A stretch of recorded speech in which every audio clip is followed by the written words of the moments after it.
Hello दोस्तों, आप सब कैसे हैं? आई होप आप सब अच्छे होंगे। मैं पंकज पटेल एक बार फिर से आपके अपने YouTube चैनल एबीपी विद्या मंदिर पर आप सभी का स्वागत करता हूं। आज हम अपने फिजिक्स के तीसरे लेक्चर में गोलीय दर्पण द्वारा प्रतिबिंब बनाने के नियम से शुरू करेंगे और आज प्रकाश का परावर्तन को हम खत्म करेंगे। प्रकाश का परावर्तन खत्म करके हम अगले वीडियो में प्रकाश का अपवर्तन शुरू करेंगे। गोलीय दर्पण द्वारा प्रतिबिंब बनाने के कुल 3 नियम हैं। पहला नियम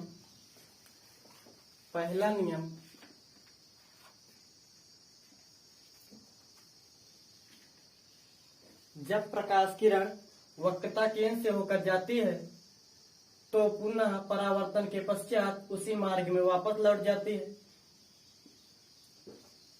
जब प्रकाश किरण वक्रता केंद्र से होकर जाती है तो परावर्तन के पश्चात पुनः उसी मार्ग में वापस लौट जाती है।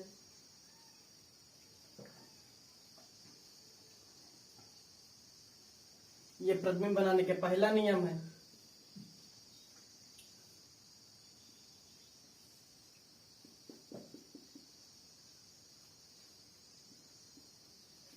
जब प्रकाश किरण वक्रता केंद्र से होकर जाती है तो परावर्तन के पश्चात उसी मार्ग में पुनः वापस लौट जाती है।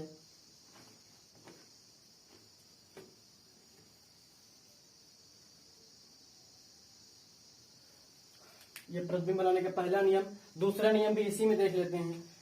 जब प्रकाश किरण मुख्य अक्ष के समांतर आती है तो परावर्तन के पश्चात मुख्य फोकस से होकर जाती है। जब प्रकाश किरण मुख्य अक्ष के समांतर आती है तो परावर्तन के पश्चात मुख्य फोकस से होकर जाती है।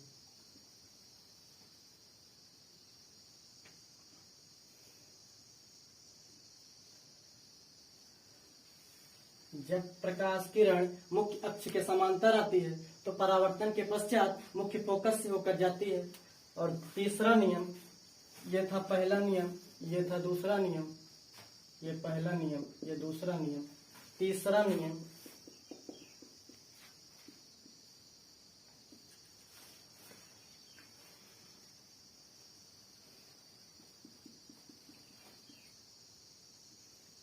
तीसरा नियम, दूसरे नियम का ठीक उल्टा होता है। जब प्रकाश किरण मुख्य फोकस से होकर जाती है तो परावर्तन के पश्चात मुख्य अक्ष के समांतर हो जाती है।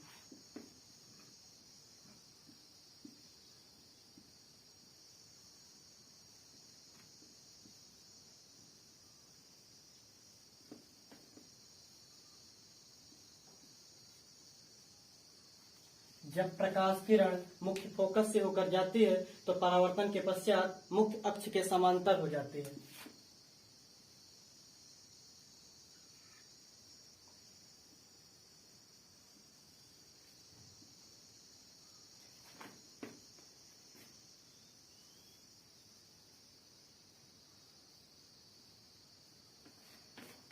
अब तीनों नियम एक बार फिर से बता दें।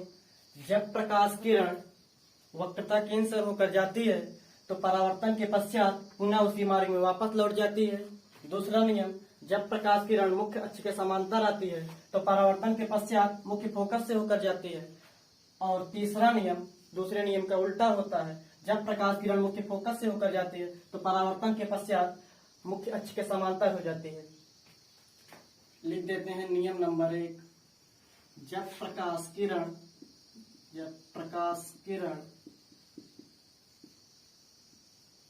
वक्रता केंद्र से जाती है, वक्रता केंद्र से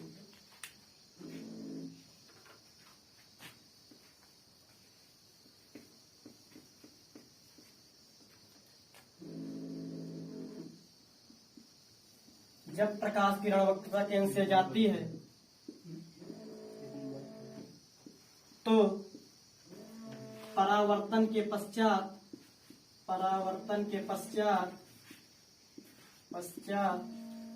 उसी मार्ग में वापस लौट जाती है। उसी मार्ग में वापस लौट जाती है।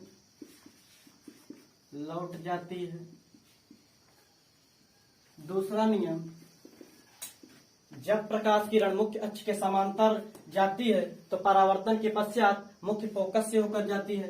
जब प्रकाश किरण मुख्य अक्ष के समांतर जाती है,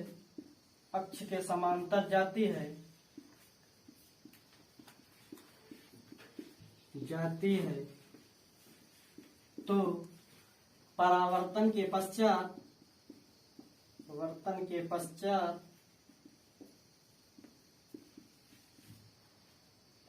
मुख्य फोकस से होकर जाती है।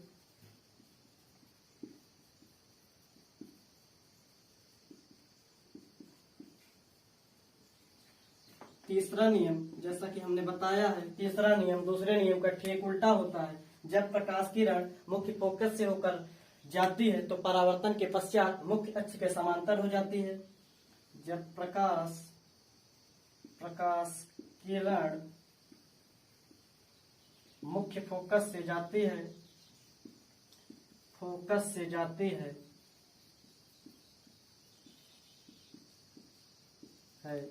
तो परावर्तन के पश्चात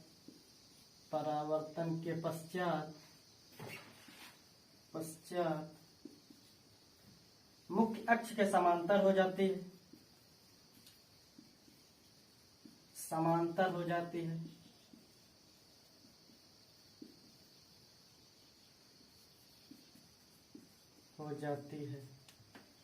हमने प्रतिबिंब बनाने के 3 नियम बताए। पहला नियम, जब प्रकाश किरण वक्रता केंद्र से होकर जाती है तो परावर्तन के पश्चात उसी मार्ग में वापस लौट जाती है। दूसरा नियम, जब प्रकाश किरण मुख्य अक्ष के समांतर जाती है तो परावर्तन के पश्चात मुख्य फोकस से होकर जाती है।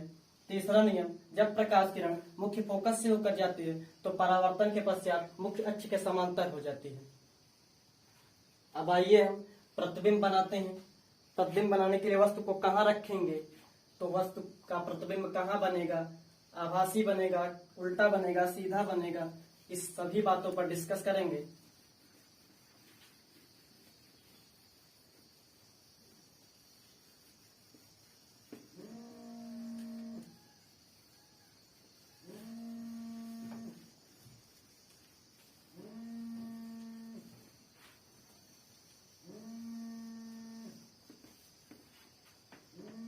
आइए देखते हैं सबसे पहले वस्तु को कहाँ कहाँ रखते हैं। सबसे पहले अनंत पर रखते हैं, जब वस्तु अनंत पर हो।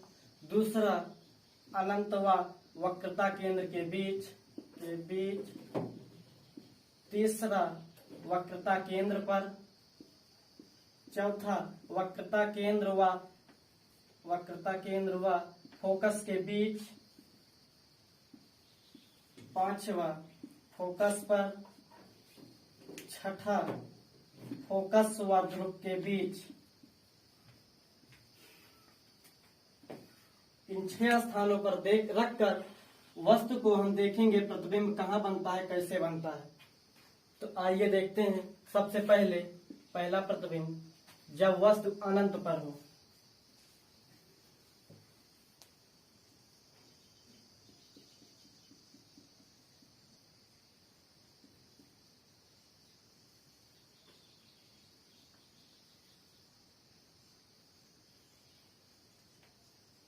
ये हो गया फोकस, ये वक्रता केंद्र, और वस्तु मान लो यहीं पर है। तो पहला नियम लगाएंगे, जब प्रकाश किरण वक्रता केंद्र से होकर जाती है तो पुनः अपने मार्ग में वापस लौट जाती है। और इसमें दूसरा नियम लगाएंगे। दूसरा क्या, तीसरा लगाएंगे, जब फोकस से जाती है तो मुख्य अक्ष के समांतर हो जाती है। तो आइए देखते हैं।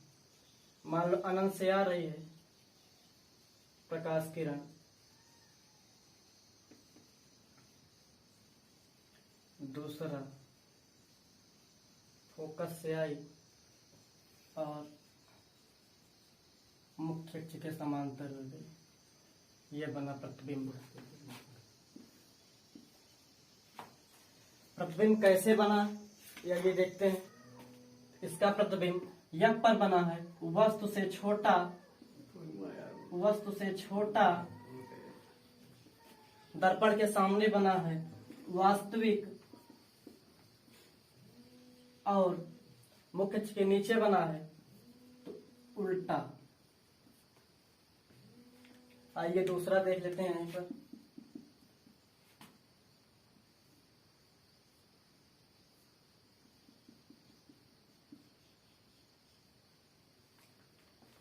जब वस्तु अनंत वक्रता केंद्र के बीच हो,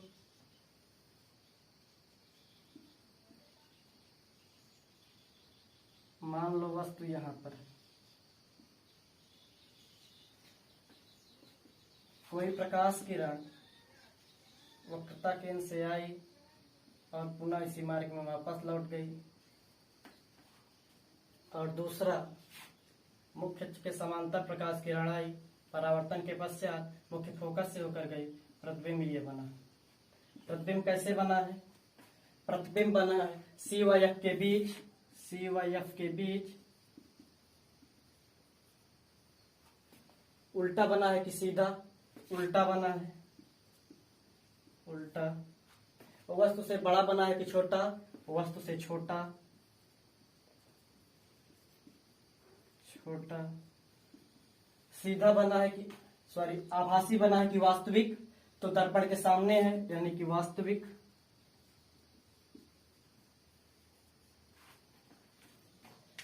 आइए तीसरा प्रतिबिंब देखते हैं।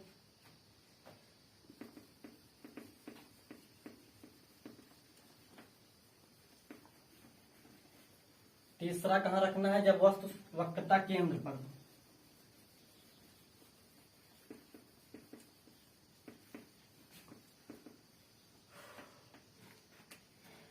तीसरा, जब वस्तु वक्रता केंद्र यानी सी पर हो, वक्रता केंद्र सी पर हो।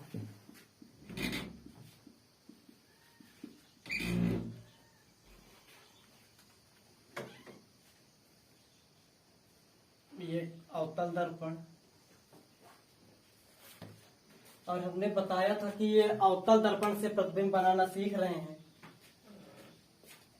ये है ध्रुव, ये मुख्य फोकस, ये वक्रता केंद्र। अब कहां पर वस्तु को रखना है? जब वस्तु वक्रता केंद्र सी पर हो। मान लो ये कोई वस्तु है, और पहले जब दूसरा नियम लगेगा, जब मुख्य अक्ष के समांतर प्रकाश किरण जाती है तो परावर्तन के पश्चात मुख्य फोकस से होकर जाती है। और इसी में दूसरा नियम, जब प्रकाश किरण मुख्य फोकस से होकर आती है तो परावर्तन के पश्चात मुख्य अक्ष के समांतर हो जाती है। प्रतिबिंब कैसे बना? प्रतिबिंब सी पर बना है। सी पर बड़ा बना है कि छोटा? तो वस्तु के बराबर बना है, वस्तु के बराबर। आभासी बना है कि सीधा? सीधा बना है कि उल्टा? तो उल्टा बना है। वास्तविक है कि आभासी? दर्पण के सामने है यानी वास्तविक बना है। और चौथा प्रतिबिंब देख लेते हैं। जब वस्तु सी व एफ के बीच हो, एफ के बीच हो,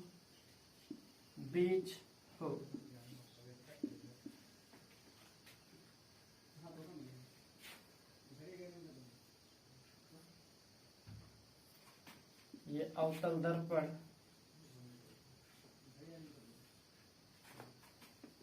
ये फोकस, ये वक्रता केंद्र, और मान लो वस्तु यहाँ पर है। प्रतिबिंब बनाते हैं। जो कोई प्रकाश किरण आई मुख्य अक्ष के समांतर, मुख्य फोकस से होकर गई, मुख्य फोकस से होकर गई। और दूसरा नियम, फोकस से आई, मुख्य अक्ष के समांतर हो गई, और प्रतिबिंब यहाँ बना। प्रतिबिंब कैसे बना है? प्रतिबिंब अनंत व वक्रता केंद्र के बीच, अनंत व वक्रता केंद्र के बीच वस्तु से बड़ा उल्टा एवं वास्तविक बनेगा, वास्तविक बनेगा। आइए आप प्रतिबिंब पांचवा देख लेते हैं यहीं पर।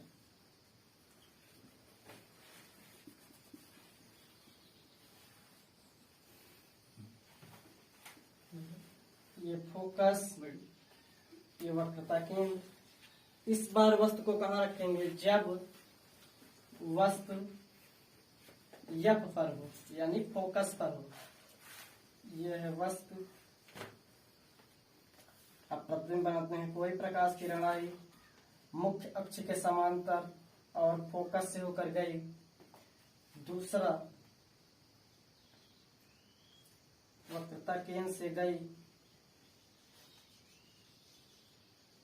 और इसे बढ़ाते जाएंगे तो हम देखते हैं ये अनंत पर जाके बनता है। जैसा पहला प्रतिबिंब था, अनंत से प्रकाश किरण, अनंत पर कोई वस्तु रखी थी तो प्रतिबिंब बना था यफ के भी यफ पर, और वैसे ये अनंत पर बनेगा प्रतिबिंब। अनंत पर बनेगा तो वस्तु जाहिर है कि वस्तु से बड़ा ही बनेगा। अनंत वस्तु कहाँ, प्रतिबिंब कहाँ बन रहा है? अनंत पर। अनंत पर बड़ा की छोटा, तो वस्तु से बहुत बड़ा, वस्तु से बहुत बड़ा।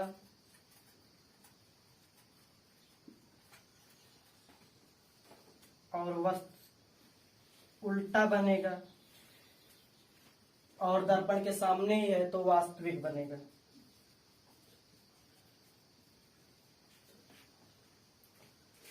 छठवां प्रतिबिंब देख लेते हैं।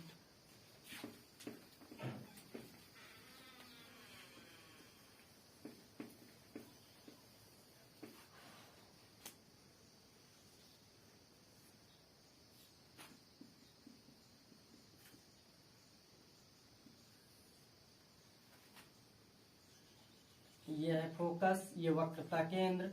और इस बार वस्तु को कहाँ रखना है? फोकस और ध्रुव के बीच।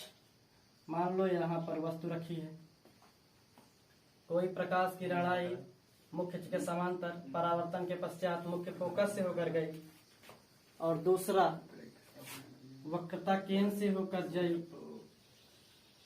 और यहाँ पीछे कहीं मिलने की आसार नहीं है तो इसको आगे बढ़ाते हैं। आगे बढ़ाने पर यहाँ कहीं प्रतिबिंब बना। ये प्रतिबिंब कैसा बना है आइए देखते हैं। प्रतिबिंब दर्पण के पीछे, दर्पण के पीछे वस्तु से छोटा बना है कि बड़ा, तो वस्तु से बड़ा, वस्तु से बड़ा। आभासी बना है कि वास्तविक, तो आभासी बना है, दर्पण के पीछे है। सीधा बना है कि उल्टा, मुख्य अक्ष के ऊपर, मुख्य अक्ष के ऊपर है तो ये सीधा बना है।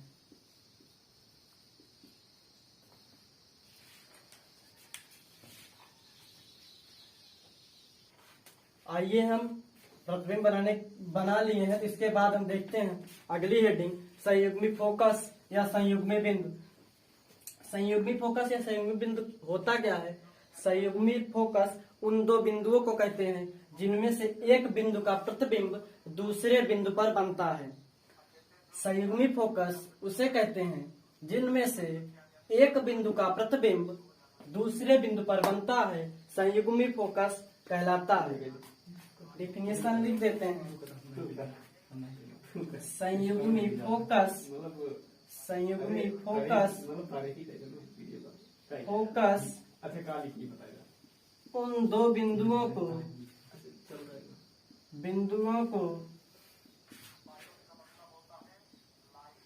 संयुग्मी फोकस उन दो बिंदुओं को कहते हैं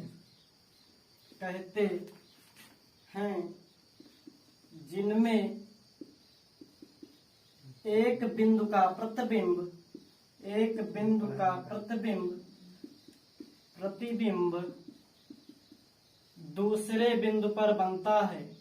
दूसरे बिंदु पर बनता है, संयुग्मी फोकस उन दो बिंदुओं को कहते हैं जिनमें से एक बिंदु का प्रतिबिंब दूसरे बिंदु पर बनता है। और इसमें से एक नोट पॉइंट, बहुत इंपॉर्टेंट, यह केवल अवतल दर्पण में पाया जाता है। यह केवल अवतल दर्पण में संभव है, बाकी किसी दर्पण में संभव नहीं है। यह केवल अवतल दर्पण में संभव है। अवतल दर्पण में संभव है।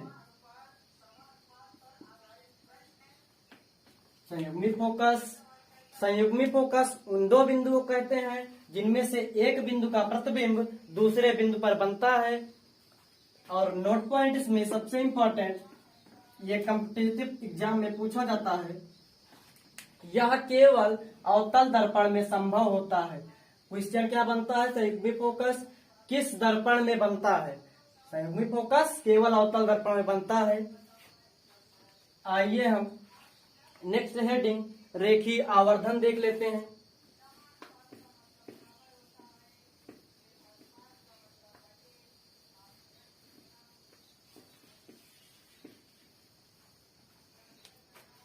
रेखीय आवर्धन,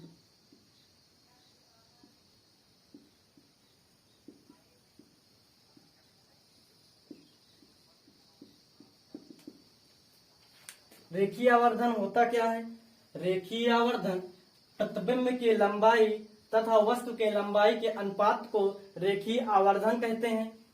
रेखीय आवर्धन प्रतिबिंब की लंबाई तथा वस्तु के लंबाई के अनुपात को ही रेखीय आवर्धन कहते हैं। रेखीय आवर्धन को कैपिटल एम से प्रदर्शित किया जाता है और रेखीय आवर्धन का कोई भी मात्रक नहीं होता है। रेखीय आवर्धन एक विमाहीन राशि है और रेखीय आवर्धन, सबसे इंपॉर्टेंट बात, रेखीय आवर्धन एक प्रकार की संख्या है। रेखीय आवर्धन एक प्रकार की संख्या है जो हमें यह बताती है कि प्रतिबिंब वस्तु से कितना बड़ा या कितना छोटा बना है। रेखीय आवर्धन एक प्रकार की संख्या है जो हमें यह बताती है कि प्रतिबिंब वस्तु से कितना गुना बड़ी या कितने गुना छोटी बनी है।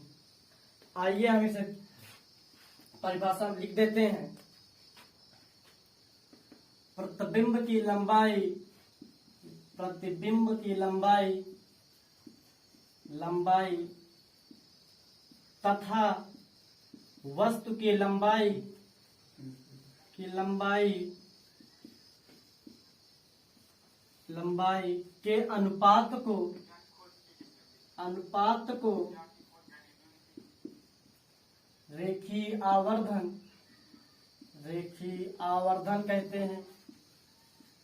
के अनुपात को रेखीय आवर्धन कहते हैं। रेखीय आवर्धन प्रतिबिंब की लंबाई तथा वस्तु की लंबाई के अनुपात को रेखीय आवर्धन कहते हैं। आइए इसके नोट पॉइंट देख लेते हैं। पहला नोट पॉइंट, इसे यम से प्रदर्शित किया जाता है। यम से प्रदर्शित किया जाता है। दूसरा, इसका मात्रक बहुत ही कठिन होता है। इसका मात्रक बहुत कठिन, कुछ नहीं होता, कुछ नहीं। यह एक बिना मात्रक की राशि है। तीसरा, यह विमाहीन है। यह विमाहीन राशि है। विमाहीन राशि है। आइए एक बार फिर से हम रेखीय आवर्धन को समझ लेते हैं। प्रतिबिंब की लंबाई तथा वस्तु की लंबाई के अनुपात को ही रेखीय आवर्धन कहते हैं। प्रतिबिंब की लंबाई आई से लिखते हैं, वस्तु की लंबाई ओ से लिखते हैं। यम बराबर आई अपान ओ। और रेखीय आवर्धन एक प्रकार की संख्या है जो हमें यह बताती है कि प्रतिबिंब वस्तु से कितने गुना बड़ा या कितने गुना छोटा बना है। रेखीय आवर्धन को यम से प्रदर्शित करते हैं और इसका मात्रक कुछ नहीं होता है, यह मात्रकहीन है और यह एक विमाहीन राशि है। आइए हम रेखीय आवर्धन का सूत्र का निगमन करते हैं, जो कि इम्पोर्टेंट है। रेखीय आवर्धन का सूत्र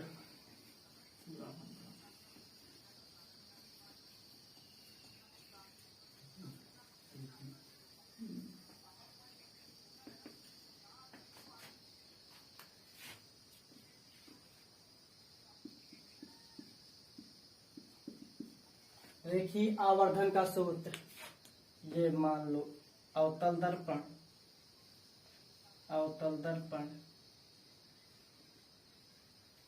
ये मध्य बिंदु ध्रुव P, ये फोकस, ये वक्रता केंद्र, और ये कोई वस्तु O है। वस्तु की लंबाई O डैश y1 है, और ये मुख्य अक्ष के ऊपर है तो इसे प्लस में लिखेंगे, y1 प्लस में। उसके बाद ये कोई प्रकाश किरण मुख्य अक्ष के समांतर गई, परावर्तन के पश्चात मुख्य फोकस से होकर गुजरी, दूसरा वक्रता केंद्र से होकर गई और उसी मार्ग में वापस लौट गई। तो प्रतिबिंब बन गया यहाँ पर I डैश, इसकी लंबाई माइनस y2 है क्योंकि मुख्य अक्ष के नीचे है, और O से P तक की दूरी है हमारी वस्तु की दूरी माइनस u, और I से P तक की दूरी है हमारी वस्तु की दूरी, वस्तु नहीं प्रतिबिंब की दूरी माइनस v। अब O से P को मिला देते हैं और I डैश से P को मिला देते हैं। अब प्रतिबिंब त्रिभुज O डैश P और I डैश P एक समरूप त्रिभुज होगा, क्योंकि ये कोण बराबर और ये कोण बराबर है। जब दो कोण बराबर तीसरा अपने आप बराबर हो जाता है, तो ये कक्षा 10 में प्रमेय थी समरूप त्रिभुज का। जब किसी त्रिभुज के दोनों कोण बराबर हो जाए और तीनों कोण बराबर हो जाए तो त्रिभुज समरूप त्रिभुज कहलाता है। तो आइए देखते हैं त्रिभुज O डैश P तथा त्रिभुज I डैश P समरूप हैं।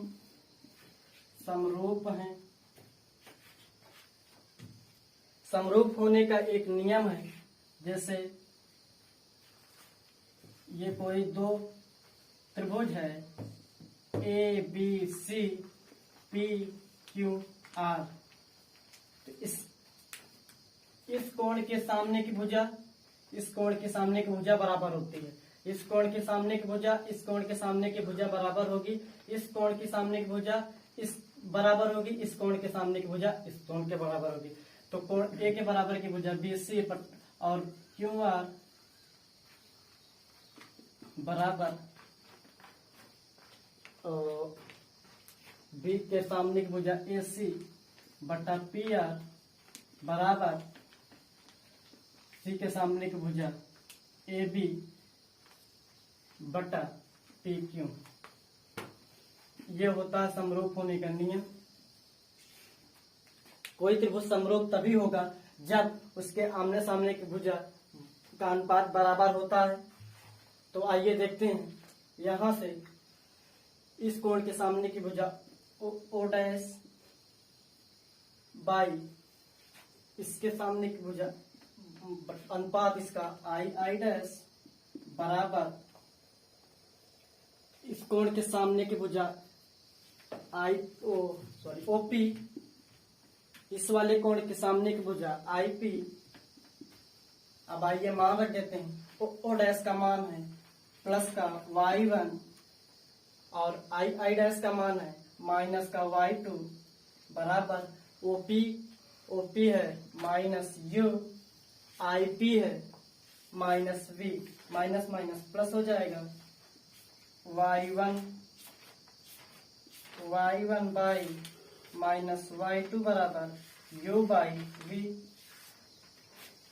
और ये क्या आया है, वस्तु का अनुपात बटे प्रतिबिंब का, वस्तु का अनुपात और प्रतिबिंब का अनुपात आया है, तो हमें आवर्धन होता है प्रतिबिंब का अनुपात बटा वस्तु का अनुपात, ये आवर्धन होता है। तो इसका हम उल्टा कर देते हैं, माइनस y2 बाई y1 बराबर v अपान u। अब माइनस उस साइड ले लेते हैं, तो y2 बाई y1 बराबर माइनस v अपान u। यह हो गया रेखीय आवर्धन का सूत्र। रेखीय आवर्धन यम बराबर आई अपान ओ बराबर माइनस वी अपान यू। ये आ गया रेखीय आवर्धन का सूत्र, जो हमने डेरिवेशन कराकर सिद्ध किया है। रेखीय आवर्धन बराबर यम बराबर माइनस वी अपान यू। अब इसके